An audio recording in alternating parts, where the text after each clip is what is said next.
So ராஜா சாரோட life ஹிஸ்ட்ரியே ஒரு பார்ட்டாக பண்ணோன்னு ஒரு ஆப்பர்ச்சுனிட்டி வந்து வந்தப்போ எங்களுக்கு ஒரு பெரிய பிளெஸிங். என்னோட மியூசிக் கெரியரில் அது ஒன் ஆஃப் த ஹையஸ்ட் பாயிண்ட்ஸை தான் நான் அந்த வருஷம் ரேமன் சாருக்கு வந்து எனக்கு தெரிஞ்சு வினய் தாண்டி வருவாயா போயிட்டு இருக்கு, எந்திரன் போயிட்டு இருக்கு, அப்புறம் ராக் ஸ்டார் ஹிந்தியில் போயிட்டு இருக்கு, இன்னும் 3 நாள் படம் போயிட்டு இருக்கு. இந்த இவ்வளோ பிஸியாக அவர் இருக்கும்போது வாரத்துக்கு ஒரு நாளாச்சும் வந்து எங்களோட உட்காந்து இன்ட்ராக்ட் பண்ணிட்டு என்ன நடக்குது, சும்மா ஸ்கூல் நான் என் பிள்ளைல வச்சிருக்கேன் அந்த மாதிரிலாம் இல்லை, அவர் அங்கே வருவார். இந்த 200 ரூபாய்க்கும் நான் போடுற எஃபர்ட்டுக்கும் அந்த 20,000 ரூபாய்க்கு நான் போடுற எஃபர்ட்டும் ஒன்று தான். இது நடந்ததுனால தான் அது நடக்குது. அதனால நீங்கள் வந்து பட்ஜெட்டை வச்சு உங்கள் குவாலிட்டி டிசைட் பண்ணிங்கன்னா நீங்களாம் ஜெயிக்கவே முடியாது. பட் எனக்கு டெஃபினட்டாக என்னோட ஃபோர்ட்டே என்னன்னு என்னை பொறுத்த வரைக்கும்னா மெலடி அண்ட் ரொமான்ஸ், ஒரு ராம்காமாக இருக்கட்டும், ஒரு இமோஷனல் லவ் ஸ்டோரியாக இருக்கட்டும், இது பண்ணணும் தான் எனக்கு ஆசை. So I'm waiting. வந்துச்சுன்னா கண்டிப்பாக சந்தோஷமாக பண்ணலாம். உங்களை எப்போ திரையில பார்க்கலாம்? ஐயோ வாய்ப்பே இல்லை. நான் முதல்ல மியூசிக் டைரக்டர் ஆகி அதுவே இன்னும் பயங்கரமாக பண்ண வேண்டியிருக்கு.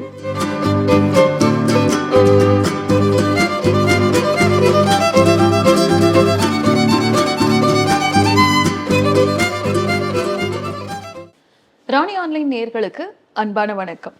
இன்றைக்கு நம்ம ஸ்டுடியோவுக்கு வந்திருக்காங்க music director, singer, song writer, ad film and feature film composer, இப்படி பன்முக திறமைகள் கொண்ட டேலண்டட் பிரசாத் எஸ்என்.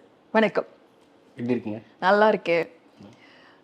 ஆக்சுவலாக நிறைய ஃபிலிம் டைரக்டர்ஸ் என்ன நினைப்பாங்கன்னா, தங்களோட படத்தில் ஏதாவது ஒரு படத்துலையாவது இசைஞானி இளையராஜா மியூசிக் இருக்கணும் அப்படின்னு எதிர்பார்ப்பாங்க. ஆனால் இசைஞானி இளையராஜா அவர்களுடைய வாழ்க்கையையே ஒரு பாட்டில் கம்போஸ் பண்ண மியூசிக் டைரக்டர் வந்துட்டு உருவாக்குனவர் நீங்கள் தான். அண்மையில் வந்துட்டு தமிழ்நாடு கவர்மெண்ட் நடத்தின இளையராஜா 50 பொன்விழா ஆண்டு, அதுக்கு வந்துட்டு இளையராஜா அவர்களுடைய வாழ்க்கை வரலாற்றை ஒரு பாட்டில் அப்படியே சொல்லியிருந்தீங்க. அந்த அனுபவத்தை பற்றி சொல்லுங்க. இது வந்து நான் பண்ண பெரிய பிளெஸிங் நினைக்கிறேன். ஏன்னா யாருக்குமே கிடைக்காதுல்ல. நம்ம மியூசிக்குன்னு டிசைட் பண்ணிட்டு வரும்போது ராஜா சார் பாட்டு இதை கேட்டு தான் நம்ம வளர்ந்துருக்கோம். ஸோ ராஜா சாரோட லைஃப் ஹிஸ்ட்ரியே ஒரு பார்ட்டாக பண்ணோன்னு ஒரு ஆப்பர்ச்சுனிட்டி வந்து வந்தப்போ எங்களுக்கு லக்கிலி டைம் இல்லை. அதனால் யோசிக்கிறதுக்கு எக்ஸைட்மெண்ட்டுக்கெலாம் டைமே இல்லை. ஏன்னா ஒரு இன்றைக்கி தான் அந்த ப்ராஜெக்ட் வருதுன்னா ஒரு 4-5 டேஸில் நம்ம முடிச்சு ரிலீஸ் அன்றைக்கி ஃபங்க்ஷன், 5-6 நாளில் ஃபங்க்ஷனுங்கிற இடத்துல இருக்கும். ஸோ அதனால் நல்ல வேளை அது வந்து நம்மளுக்காக இந்த மாதிரி யோசிக்கிறதுக்கெலாம் டைம் இல்லை. முடிச்சா அவனை பாட்டை டக்குன்னு பண்ணலாம் அப்படிங்கிற ஒரு இடத்துல இருந்ததுனால ஓகே. பட் பெரிய பிளெஸிங். என்னோட மியூசிக் கெரியரில் அது ஒன் ஆஃப் த ஹையஸ்ட் பாயிண்ட்ஸை தான் நான் பார்க்குறேன். ஏன்னா ராஜா சார் பண்ணைப்புறத்தில் பிறந்ததுலேருந்து அவருக்கு மியூசிக்கில் எப்படி இன்ட்ரெஸ்ட் வந்துச்சு, அவருக்கு ஒரு அண்ணனுக்குமான அந்த ரிலேஷன்ஷிப் என்ன, அவர் எப்படி போய் அவரோட எல்லா இதுலேயும் போய் பாடினார், அவர் வந்து பெண் குரலில் எப்படி பாடினார், அதுக்கப்புறம் அவருக்கு குரல் உடஞ்சப்புறம் அவர் எப்படி அவரால் பாட முடியாமல் இருந்துச்சு, இந்த மாதிரி எல்லா விஷயமே வந்து நம்மளுக்கு வந்து அவரோட பர்சிவியரன்ஸோட பெரிய லைஃப் லெசன் வந்து இந்த ப்ராஜெக்ட் மூலமாக எனக்கு கிடச்சிச்சு. ஏன்னா ராஜா சாரோட பாட்டை தான் கேட்டிருக்கோம், பட் ராஜா சாரோட ஸ்ட்ரகிள்ஸ்லாம் நம்மளுக்கு இதை பற்றி உள்ளே போகும்போது தெரியுது. என்னெல்லாம் பண்ணியிருக்காரு, எவ்வளோ கஷ்டப்பட்டு. இப்போது நம்ம இங்கே இன்டர்நெட் இருக்குது, நம்ம வந்து எதாவது வேணும்னா யூடியூப், அவருக்கு அப்போ என்ன இருந்திருக்கும், ஒரு ஹார்மோனியம் வச்சு எப்படி இவ்வளோ நாலேஜை வந்து அவரோட ஊரில் இருந்து எவ்வளோ கஷ்டப்பட்டிருப்பாரு, ஒரு விஷயத்தை கற்றுக்கிறதுக்கு எவ்வளோ கஷ்டப்பட்டிருப்பாரு. இதெல்லாமே வந்து அப்போ நம்ம எவ்வளோ ஹார்ட் ஒர்க் பண்ணோம். அவர் வந்து அங்கேருந்து இங்கே இன்னைக்கு வந்து இப்படி ரூல் பண்ணுறாருன்னா அந்த பர்சிவரன்ஸ் எவ்வளோ ஒரு பெரிய விஷயம். அப்போ நம்ம வந்து சின்ன சின்ன ஃபெயிலியருக்குலாம் நம்ம வருத்தப்படணுமா இல்லை போயிட்டே இருக்கு நம்ம முன்னாடிலாங்கிறதுலாம் வந்து மிகப்பெரிய லேர்னிங். இந்த ஒரு ப்ராஜெக்ட் நான் பிளெஸிங்காக தான் பார்க்குறேன். என்னோட கெரியரில் நான் ஒன் ஆஃப் த ஹையஸ்ட் பாயிண்ட்ஸாக தான் இதை நான் டெஃபினட்டாக பார்க்குறேன். இசைஞானி ஏதாவது சொன்னாங்களா? ராஜா சார் வந்து உங்களுக்கு தெரியும், அவர் வந்து மேன் ஆஃப் ஃபியூ வேர்ட்ஸில் வந்து. ஸோ ராஜா சார் வந்து என்னன்னா, நாங்கள்லாம் என்ன நினச்சோன்னா ராஜா சார் ஓகேன்னு சொல்லிட்டாலே நம்ம ஜெயிச்சிட்டோம் அப்படி இருந்தோம். ராஜா சார் வந்து அவரோட என்னால் வந்து அந்த ஃபங்க்ஷனுக்கு அன்றைக்கி வேற ஒரு ரீசன், ஒரு கமிட்மெண்ட், மியூசிக்கல் கமிட்மெண்ட்னால போக முடியல. பட் அவர் அதுக்கு முன்னாடியே ஒரு தடவை ராஜா சார் வந்து எப்படின்னா, அவர் ஹீ வாண்ட் டு ஃபோர்ஸ் இல்லை. ஸோ ஜென்ரலாக அவர் காமிச்சாங்க எப்படி ஹோல் ப்ராடக்ட்டை முடிச்சுட்டு காமிச்சோன்னா அவர் ஓவராலாக பார்த்துட்டு எல்லாமே ரொம்ப நல்லா இருக்கு, நீங்கள் இது நல்லா ரிலீஸ் பண்ணுங்க, ரொம்ப நல்லா வந்திருக்குன்னு சொல்லிட்டார். ஓவராலாகவே நல்லா இருக்குன்னு அவர் எல்லா டிபார்ட்மெண்ட்டையும் ஓவராலாக சொன்னார். மியூசிக்கும் நல்லா இருக்குன்னு தான் சொல்லியிருக்காரு. இதுவே வந்து நம்மளுக்கு நல்லா இருக்குன்னு அவர் வாயில வேற என்ன இருக்கு அவரு. ஸோ அவர் வந்து இது இப்படி மாத்துங்க அது மாத்துங்கலாம் அவர் எதுவுமே சொல்லலை. அஜய் சார் வந்து ஃபுல்லாக பார்த்தாராம், பார்த்துட்டு நல்லா இருக்கு அப்படின்னு சொல்லிட்டாரு. ஸோ இதுவே நாங்கள் வந்து ஜெயிச்சிட்டோம் அப்படிதான். ஓகே. இசைஞானி இளையராஜா அவர்களுடைய அனுபவம் இந்த மாதிரி இருக்குன்னா, நீங்க வந்தது வந்துட்டு இசைப்புயல் ஏ.ஆர். ரஹ்மான் அவர்களுடைய பயிற்சி பள்ளியில இருந்து. ஆமாம் ஆமாம். அது எப்படி எந்த வயசுல சேர்ந்தீங்க? அந்த அனுபவம் எப்படி இருந்தது? ஸோ நான் வந்து இன்னைக்கு வாட் எவர் ஐம் டுடே, அது வந்து அந்த ஸ்கூல்னால தான். நான் எல்லா இடத்துலையுமே என் ஃப்ரெண்ட்ஸ் எல்லார்ட்டையுமே சொல்லுவேன், ரஹ்மான் சார் ஓட மியூசிக். ஸோ இப்போ நம்ம சின்ன வயசில் இருக்கும்போது ராஜா சாரோட மியூசிக் கேட்டு வளர்றோம். ஆனால் வந்து நம்மளுக்கு ராஜா சாரோட வேல்யூ அப்போ தெரியாது. நம்ம என்றைக்குமே வந்து ராஜா சாரோட வேல்யூ எனக்கு எப்போ புரிஞ்சிச்சுன்னா, நான் வந்து மியூசிக்னு ஒன்று சீரியஸாக எடுத்துக்கணும்னு நினைக்கும் போது தான் புரிஞ்சுச்சு. பட் எனக்கு மியூசிக்கில் இன்ட்ரெஸ்ட் வந்தது காரணம் ரஹ்மான் சார் தான். அவரோட பாட்டை கேட்டு தான் இது என்ன சவுண்டு, இது என்ன. என்னோட ஜென்ரேஷனில் இருக்கிற எல்லாருமே அப்படி தான் வந்திருப்பாங்க. ரஹ்மான் சாரோட இன்ஃப்ளூயன்ஸ் தான் எங்களுக்கு எல்லாருக்குமே வந்து மியூசிக் மேலே, சினிமா மேலே வர்றதுக்கான இன்ட்ரெஸ்ட் காரணமே ரஹ்மான் சாரோட மியூசிக் தான். அந்த சின்ன வயசு அதை நான் அதை கேட்டுட்டு எனக்கு வந்து நான் காலேஜ் இன்ஜினியரிங் தான் பண்ணேன். அதுக்கப்புறம் நான் வேலை பண்ணிட்டு இருக்கிற வரைக்கும் கூட நான் மியூசிக் கம்போசிங் தான் பண்ணணும்னு எனக்கு ஐடியாவே இல்லை. ஓகே. நான் வந்து ஐடியில் நான் பாட்டு வேலை ஒர்க் பண்ணிட்டு இருந்தீங்க. ஓகே. அண்ட் எனக்கு வந்து ஆனால் அதில் நான் சந்தோஷமா இல்லை. எனக்கு அது பிடிக்கல. நம்ம என்ன பண்ணிட்டு இருக்கோங்கிற ஒரு கொஸ்டின் இருந்துகிட்டே இருந்துச்சு. வேலையே செய்யாமல், அதாவது மற்றவங்களாம் வேலை செய்வாங்க, பட் நம்ம வந்து ஒரு அளவுக்கு வேலையே செய்யாட்டியும் காசு வரும். அந்த மாதிரி ஒரு செல்ஃப் எஸ்டீம், செல்ஃப் ரெஸ்பெக்டே இல்லாமல் ஒரு லைஃப் மாதிரி எனக்கு தோணிட்டு இருந்துச்சு அது. ஸோ சரி, எனக்கு பிடிச்சது என்ன, மியூசிக் பிடிக்கும், பட் அதில் நம்ம ஜீரோன்னு தெரியும். சரி பரவாயில்ல, ஜீரோவாக இருந்தாலும் நம்ம இதில் ஜீரோலேருந்து ஸ்டார்ட் பண்ணலாம் அப்படின்னு ஸ்டார்ட் பண்ணிட்டு, எனக்கு அப்போ தான் கரெக்டாக ரஹ்மான் சாரோட மியூசிக் ஸ்கூல் வந்து ஒரு வருஷம் ஆயிடுது ஸ்டார்ட் ஆகி. நான் வந்து அதோட செகண்ட் பேட்ச்ல நான் போனது வந்து சிங்கிங். நான் கம்போசிஷன் மைண்ட்லாம் போல. ஓகே. வெஸ்டர்ன் கிளாசிக்கல் மியூசிக் கற்றுக்கணும் அப்படின்னு, அதை சிங்கிங் கற்றுக்கணுன்ட்டு தான் நான் அங்கே போய் சேர்ந்தேன். பட் சேர்ந்த 3வது 4வது நாள்லேயே எனக்கு அங்கே இருக்கிற அந்த என்வாயன்மெண்ட்டை பார்க்கும்போது உங்களுக்கு வந்து மியூசிக் மட்டும் பிடிச்சிருந்ததுன்னா, உங்களுக்கு நீங்கள் யோசிச்சு பாருங்கள், ஒரு ரூமில் வந்து ஒரு அமெரிக்கன் டீச்சர் வந்து ஒரு இன்ஸ்ட்ருமெண்ட் கற்றுக் கொடுத்துட்டு இருப்பாங்க, ஹார்ப்னு ஒரு இன்ஸ்ட்ருமெண்ட் கற்றுக் கொடுத்துட்டு இருப்பாங்க. இன்னொரு ரூமில் வந்து கம்ப்ளீட்டாக வேறு கண்ட்ரியில் வேறு எக்ஸ்பர்ட் ஒருத்தவங்க வந்து ஐரிஷ் வயலின் கற்றுக் கொடுத்து, இந்த மாதிரி நீங்கள் சுற்றி பார்க்கும்போது உங்களுக்கு வந்து எவ்வளோ இன்ஸ்பைரிங்காக இருக்கும். இன்னொரு இடத்துல வந்து ஹிந்துஸ்தானியில் தபலா சொல்லி கொடுத்துட்டு இருப்பாங்க. இது எல்லாம் ஒரு பில்டிங்குள்ளே நடக்கும், இசைக்குள்ளேயே வாழற மாதிரி. அப்போ நீங்கள் வந்து சிங்கிங் மட்டும் எப்படி கற்றுக்கு சந்தோஷமாக இருக்க முடியும்? ஸோ அப்போ நான் வந்து ஒரு 3-4 நாள்லேயே நான் வந்து சிங்கிங் மேஜராக இருந்தாலும் நான் வந்து மற்ற எல்லா விஷயங்களையும் போய் இன்ட்ரெஸ்ட் காமிச்சு, அப்படியே வந்து they will also teachers music ப்ரொடக்ஷன்ல என்ன, சவுண்ட் இன்ஜினியரிங்னா என்ன, கம்ப்யூட்டரில் மியூசிக் எப்படி, இந்த விஷயம் எல்லாமே அங்கே தான் கற்றுக்கிட்டேன். அந்த ஒரு 1 இயர் வந்து என் லைஃப்பில் பிக்கெஸ்ட் லைஃப் சேஞ்சிங் மூமெண்ட்டாக நான் பார்க்குறேன். அண்ட் ரஹ்மான் சார், அப்போ யோசிச்சு பாருங்க, நான் இது எல்லா இடத்துலையுமே சொல்லுவேன் என் ஃப்ரெண்ட்ஸ்கிட்டையும், என்னன்னா அந்த வருஷம் ரஹ்மான் சாருக்கு வந்து எனக்கு தெரிஞ்சு வினை தாண்டி வருவாயா போயிட்டுருக்கு, அப்புறம் வந்து எந்திரன் போயிட்டுருக்கு, அப்புறம் ராக் ஸ்டார் ஹிந்தியில் போயிட்டுருக்கு, இன்னொரு 3-4 படம் போயிட்டுருக்கு. இவ்வளோ பிஸியாக அவர் இருக்கும்போது வாரத்துக்கு ஒரு நாளாச்சும் வந்து எங்களோட உட்காந்து இன்ட்ராக்ட் பண்ணிட்டு என்ன நடக்குது, சும்மா ஸ்கூல் நான் என் பையன் வச்சுருக்கேன் அந்த மாதிரிலாம் இல்லை, அவர் அங்கே வருவார், வந்து எங்கள் எல்லாரோடையும் இன்ட்ராக்ட் பண்ணி மியூசிக்கலாக என்ன ஐடியாஸ் ஷேர் பண்ணுறது, என்ன சொல்லணும், எப்படி நம்ம எல்லாத்தையும் பார்க்கணும், இது எல்லாமே பேசுவார். அதில் ஒன் ஆஃப் த இன்ட்ராக்ஷன்ஸில் எனக்கு நல்லா ஞாபகம் இருக்குது, அப்போல்லாம் நான் ஆட்ஸ் தான் பண்ண போகிறேன்னு எனக்கு தெரியாது. பட் அவர் ஒரு செஷனில் வந்து ஒரு ஜென்ரலாக பேசும்போது இன்ட்ராக்டிவ் செஷனில் என்ன சொன்னார், நான் வந்து அந்த டைமில் வந்து 200 ரூபாய்க்கு எனக்கு ஆட்ஸ் வரும், இந்த பக்கம் 4000 ரூபாய் 5000 ரூபாய்க்கும் ஆட் வரும், சில சமயம் 20000 ரூபாய்க்கு. அப்போ அது பெரிய, நான் சொல்கிறது வந்து late 80s and early 90s சொல்கிறேன், ரோஜாக்கெலாம் முன்னாடி சொல்கிறேன். ஓகே. அப்போ வந்து அவர் என்ன சொன்னார்னா, இந்த 200 ரூபாய்க்கும் நான் போடுற எஃபர்ட்டுக்கும் அந்த 20000 ரூபாய்க்கு நான் போடுற எஃபர்ட்டும் ஒன்றா தான். இது நடந்ததுனால தான் அது நடக்குது, அதனால நீங்கள் வந்து பட்ஜெட்டை வச்சு உங்கள் குவாலிட்டி டிசைட் பண்ணிங்கன்னா நீங்களாம் ஜெயிக்கவே முடியாது.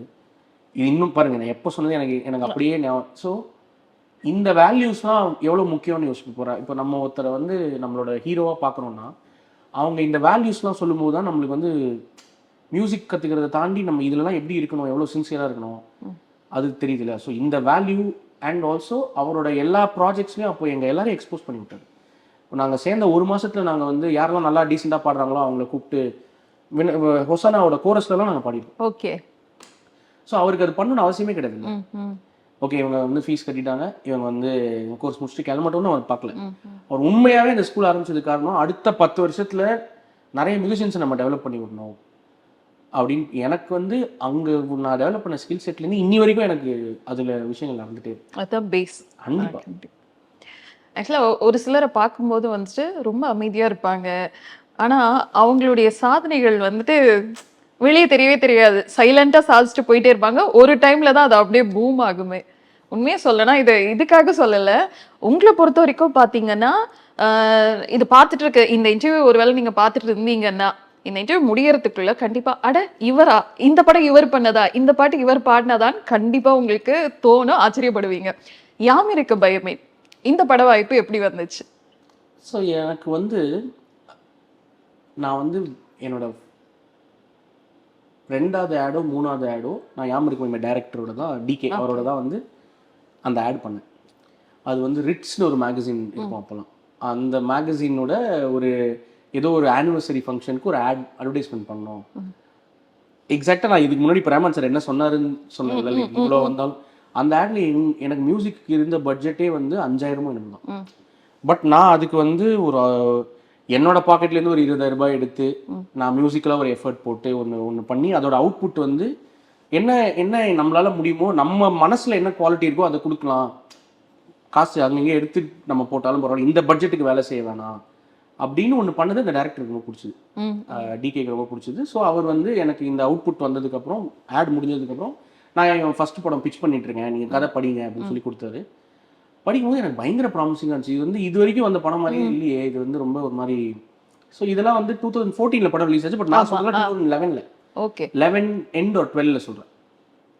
ஸோ ஏன்னா அப்போ தான் ஸ்கிரிப்ட் ஸ்டேஜில் இருந்துச்சு இல்லையா. ஸோ நான் படிச்சுட்டு இந்த மாதிரி நான் பார்த்ததே இல்லை, இதுக்கு முன்னாடி இந்த மாதிரி எதுவும் வந்ததே இல்லை, டெஃபினட்டாக வந்தால் ஒர்க் ஆகும்னு நினைக்கிறேன்னு என்னோட பாயிண்ட் ஆஃப் வியூ நான் சொன்னேன். எனக்கு ரொம்ப எக்ஸைட்டிங்காக இருந்துச்சுன்னு சொன்னேன். அண்ட் ஸோ அவர் போய் பிச் பண்ணும்போது அவருக்கு ஆர்எஸ் என்டர்டெயின்மெண்ட்டில் அவங்க எல்டர்ட் சார் வந்து பார்த்துட்டு ரொம்ப நல்லா இருக்கு நம்ம பண்ணலாம் அப்படின்னு சொல்லும்போது உங்கள் டீம் யாராச்சும் இருக்காங்களான்னு சார் கேட்டார். அப்போது அவர் வந்து இருக்காங்கன்னு சொல்லி இந்த ஆட் காமிச்சு ஜென்ரலாக நம்மளை பற்றி சொல்லும்போது அவரும் ரொம்ப ஓப்பனாக இருந்தார். ஓகே எல்டர்ட் சார் வந்து ஓகே நம்ம கம்ப்ளீட்டாக நியூ டீம் வச்சு போகலாம் அப்படின்னு சொல்லி இருந்ததுனால தான் எங்களுக்கு அந்த ஃபர்ஸ்ட் ஆப்பர்ச்சுனிட்டி கிடைச்சு.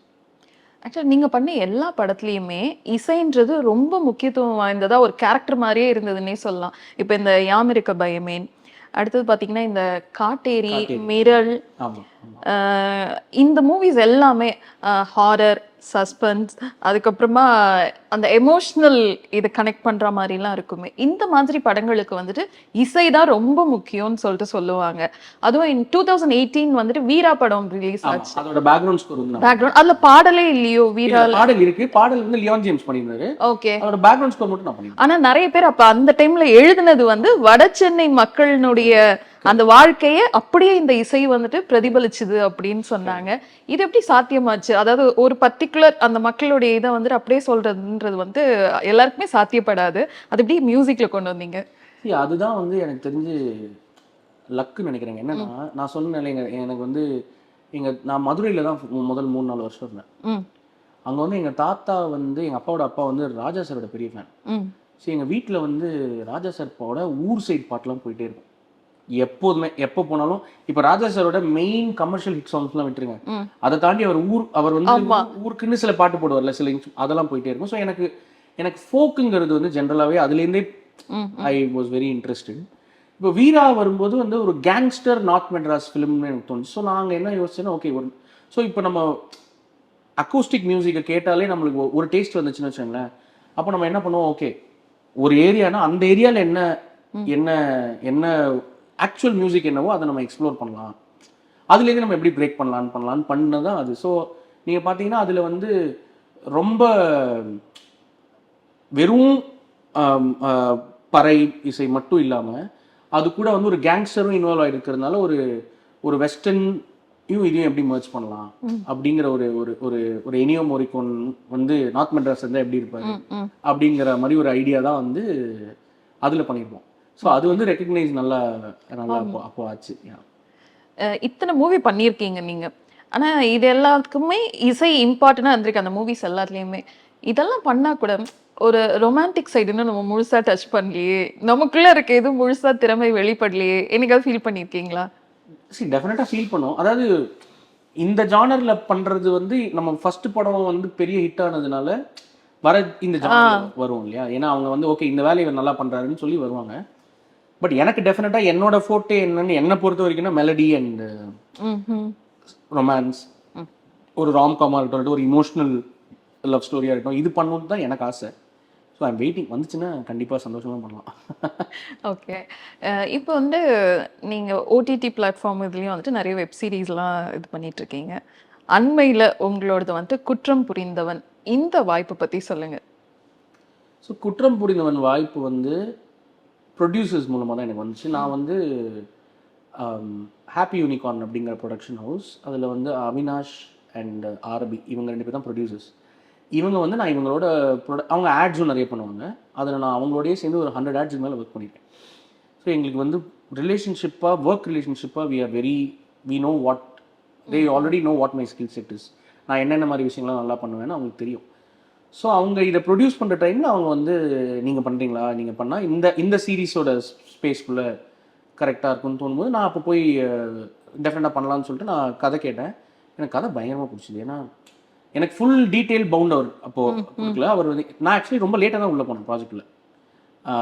நான் வந்து போன வருஷம் செகண்ட் ஹாஃபில் தான் நான் உள்ளே போனேன். ஸோ அப்போ பாதி ஷூட்டிங்கே பண்ணியிருந்தேன். ஓகே. ஸோ நான் வந்து ஒரு ஐடியாவாக நரேஷனாக எனக்கு சொன்னார். எனக்கு வந்து என்ன ரொம்ப பிடிச்சிச்சுன்னா, இது வந்து ஒரு இதுக்கு முன்னாடி நான் பண்ணதெல்லாம் வந்து த்ரில்லராகவே இருக்கும், இல்லை ஹாரர் காமெடியாக இருக்கும். பட் இதில் வந்து ட்ராமா நிறைய இருந்தது. ஸோ ஒருத்தர் வந்து அவர் பண்ண தப்பு வச்சு என்ன ஃபீல் பண்ணுறாருங்கிறத மியூசிக்காக சொல்லலாங்கிற ஒரு இடம் இதில் கிடச்சிச்சு. ஆக்சுவலாக சொல்லணும்னா நாங்கள் வந்துட்டு மொபைல் எப்படி தள்ளிட்டே போகும்போது இந்த மியூசிக் கேட்டு தான் சட்டுன்னு அதை நிறுத்தி வந்து அந்த ப்ரமோ பார்த்தோம். நிறைய அது வந்துட்டு உண்மையிலேயே கேட்சியா இருந்தது. அந்த ப்ரமோல வந்த மியூசிக்கே வந்துட்டு பார்க்கணுன்ற மாதிரி. முக்கியமான கேள்வி, இன்னைக்கு வந்து நிறைய இசையமைப்பாளர்கள் வந்துட்டு நடிகர்கள்லாம் மாறிட்டாங்க. ஏதாவது ஒரு பாட்டுக்காவது வந்துடுறாங்க. உங்களை எப்போ திரையில பார்க்கலாம்? ஐயோ, வாய்ப்பே இல்லை. நான் முதல்ல மியூசிக் டைரக்டர் ஆகி அதுவே இன்னும் பயங்கரமாக பண்ண வேண்டியிருக்கு. அதுக்கெல்லாம் சான்ஸே இல்லை. என்ன எப்படி சொல்லிட்டு சான்ஸே கிடையாது எனக்கு. ஏன்னா அதுக்கு ஒரு ஸ்கில் செட் தேவையில்லை, எனக்கு அது இருக்கான்னு தெரியல. ஸோ அதனால நீங்க ஐடில ஆரம்பிச்சு இசையை கத்துக்கிட்டு இன்னைக்கு வந்து சக்க போடுறீங்க. ஓகே, பட் தெரியல எனக்கு அதுல கான்ஃபிடன்ஸ் இருக்கான்னு தெரியல. லைக் மேபி கான்ஃபிடன்ஸ் இருந்தா தெரியல. இப்போ அது என்ன பண்ணோம் இன்னைக்கு நோன்னு சொல்லிட்டு ஏதாவது பண்ணி நீங்க என்னையோ அப்படிலாம் பண்ணுவீங்க. நாங்க அப்ப போடுவோம் எங்க இன்டர்வியூல சொன்னாரு. எனக்கு தெரிஞ்ச ஐடியா இல்லை. Okay, but yeah. உங்களோட ஃபியூச்சர் ப்ராஜெக்ட் பத்தி? ஸோ இந்த சீரீஸ்க்கு அப்புறம் எனக்கு லைக் லாங் ஃபார்மேட்டாக ஒரு 1 இயராக எனக்கு பெருசாக ப்ராஜெக்ட் இல்லாமல் இருந்துச்சு. பட் குற்றம் புரிந்தவனுக்கு அப்புறம் இப்போது people are beginning to recognise again. So இப்போ கொஞ்சம் 2-3 நல்ல ப்ராஜெக்ட்ஸ் பேசிகிட்டு இருக்கோம். Maybe in a couple of months ஏதாச்சும் ஒரு அனௌன்ஸ்மெண்ட் வரும்னு நினைக்கிறேன். So I'm also looking for 2026 ஒரு நல்ல ப்ராஜெக்ட் பண்ணணுங்கிற ஐடியாவில் தான் நான் இருக்கேன். ஸோ உங்களோட எல்லா ப்ராஜெக்ட்ஸ்க்குமே எங்களுடைய wishes. Thank you. Thank you so much.